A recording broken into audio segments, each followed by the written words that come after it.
Buenos días, chicos. Vamos a continuar con el tema del neoliberalismo con un subtema denominado reformas constitucionales para poder identificar qué tipo de reformas desarrolló la Constitución para añadirse y adaptarse a las nuevas ideas neoliberales. Para esto primero hay que entender qué es una reforma, qué se le llama reforma constitucional. Se le refiere a una reforma constitucional, a una modificación de la Constitución del Estado. Puede ser de manera parcial o total, siempre dirigido por un órgano especializado en procedimientos definidos por una ley. Estos órganos pueden ser tanto la Cámara de Senadores como el de Diputados. Bueno, ¿por qué sucede una reforma? Jean Rousseau manifestó que si una sociedad existe, no puede perder el derecho de cambiar las condiciones generales de su existencia. Y obviamente, tras su existencia y su modificación, también se modifican las leyes que lo rigen. Y según esto, ¿quién decide estos cambios? El político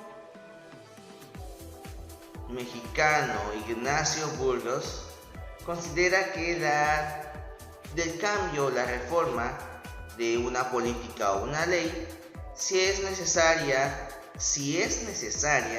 puede ser removida o reformada por la Suprema Corte de Justicia de la Nación, garantizando los principios de rigidez constitucional. En pocas palabras, según Burgos, una reforma puede ser modificada o puede ser creada, justificada por la Suprema Corte de Justicia. La clasificación que tomaremos para reformar la Constitución es doctrinaria, es decir, propone varios estudios de derecho y se basa en 4 diferentes contenidos. Esos contenidos pueden ser innovadoras, o sea que pretenden introducir o suprimir normas nuevas que no estaban reguladas antes para dar lugar a un tipo de institución verdaderamente original. Pueden ser actualizadoras, o sea, el objetivo es reformar el carácter de una institución ya existente o bien suprimirle algún elemento que ya no tiene razón dentro de los parámetros actuales, gracias a la evolución constitucional. Pueden ser explicativas, o sea, su fin es explicar el alcance de una norma constitucional que generalmente sea más fácil de entender para la sociedad. Pueden ser correctivas, o sea, pretenden enmendar las deficientes expresiones de los artículos sin alterar su contenido.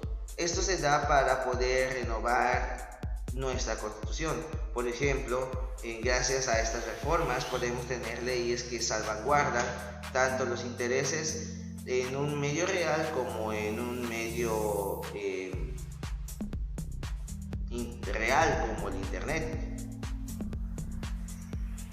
Existen 2 tipos de constituciones, la cual puede ser una constitución flexible o una constitución rígida. La flexible son las que se pueden reformar mediante una ley común, de acuerdo a los procedimientos ordinarios de las sanciones de las leyes. Si las normas constitucionales pueden ser modificadas por el legislativo ordinario de la misma manera que las leyes, estamos suponiendo que esta constitución es una constitución flexible. Por otra parte, las constituciones rígidas son las constituciones en las cuales existen ciertas formalidades que no existen en las ordinarias para reformarlas, y afirman que lo que da más estabilidad y mayor fuerza legal es la Constitución. Por ejemplo, una constitución política como la de Guatemala, que fue en 1985, o la de Estados Unidos de 1787, no podían ser reformadas de manera flexible, ya que su Cámara de Legislación no toma el poder completo. Las normas constitucionales están colocadas por encima o fuera del alcance del poder legislativo, a razón que había sido dictadas por una autoridad superior, ya sea una asamblea constituyente. No puede cambiar este tipo de constitución. Por eso, por ejemplo, el de Estados Unidos no ha llevado muchas reformas desde la anterioridad, desde que se empezó a utilizar, porque ellos fue una asamblea nacional la que los escribió y no una cámara legisladora. Pero, ¿por qué es importante primero conocer lo que son estas reformas? Primero, porque las reformas del país tienen un tipo de formación diferente. Vamos a recordar que durante la época de los 80 se introdujo lo que viene siendo el neoliberalismo, y este tipo de reformas inicia en la década de los 80. Trajo consigo dos tipos de trastornos. Estos trastornos son tanto económicos como sociales. Está el aumento del monto de la deuda hacia lo impagable, o sea, se empezó a crear una deuda superior, una deuda externa en el país, y la crisis fiscal. Esto literalmente derivado al intercambio que tuvo la compra y venta internacional del precio del petróleo. Eso sí, tomar en cuenta todo lo que se desarrolló hacia el cambio de la privatización de los ejidos, como mencionamos en las clases anteriores. Con la muerte del nacionalismo y el fortalecimiento del neoliberalismo, fue dado paso a la impulsión de reformas constitucionales en el país. El 1 de diciembre de 1903 entra en vigor en Estados Unidos y en Canadá el Tratado de Libre Comercio, o NAFTA con sus siglas en inglés, y esta dio comienzo hacia una formación de evoluciones formales en el comercio mexicano. Tenemos que aclarar que este tipo de trastornos económicos fueron originados por el Tratado de Libre Comercio. Apenas ciertas organizaciones tuvieron grande fuerza para contrarrestar lo que trajo este tratado.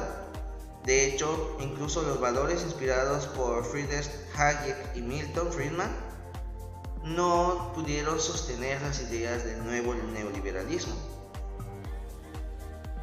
Incluso las reformas que se mantienen en la actualidad, el ciclo de reformas energéticas que trajo consigo el gobierno de Peña Nieto, en energéticas, telecomunicación, financiera, de competencia económica, de hacienda, laboral, educativa, electoral, de transparencia, el código de procedimientos penales, incluso la ley de amparo, motivó el desarrollo de un frenesí reformal. O sea, se empezó a desarrollar nuevas ideas constitucionales que podían solventar y restaurar el daño producido por las ideas de las reformas. Quiero aclarar que estas reformas no pueden ser simplemente tomadas en cuenta sin lo que viene siendo la aceptación de la Cámara Legisladora. Nuestra Constitución es una flexible, por lo tanto el desarrollo legislar de la Cámara de Diputados como la de Senadores dan la última palabra frente al desarrollo de estas reformas. Con este panorama que mostraba el fracaso del neoliberalismo, no es difícil concluir en las posibilidades de un nuevo acuerdo entre la derecha, de los partidos que han desarrollado el país. El acuerdo era necesario para impulsar el modelo basado en el mercado autorregulado y determinado por resabios estadísticos, el desarrollo con el campo, la privatización del ejido, el desarrollo económico transnacional, el impulso educativo y de hacienda dieron paso a un gran deterioro económico del país que sucumbía frente al desarrollo de los países del cual México depende, como es el caso de Estados Unidos. México se está volviendo más dependiente del desarrollo económico de otro país que buscar el desarrollo de su propio país. Las reformas que se están desarrollando en el aspecto neoliberal o que se desarrollaron en los últimos sexenios simplemente fue para incrementar este desarrollo, pero en muchos casos incluso fue contraproducente. Chicos, les dejo un documento para que lean, tengan un poco más de conocimiento entre las reformas, y esto viene de manera teórico en el examen del próximo jueves. Que tengan una excelente tarde. Si tienen dudas, no se olviden mandármelas por WhatsApp y no dejen de estar haciendo sus tareas del modo. Mándenme sus apuntes y que tengan un bonito día. Nos vemos en la siguiente clase.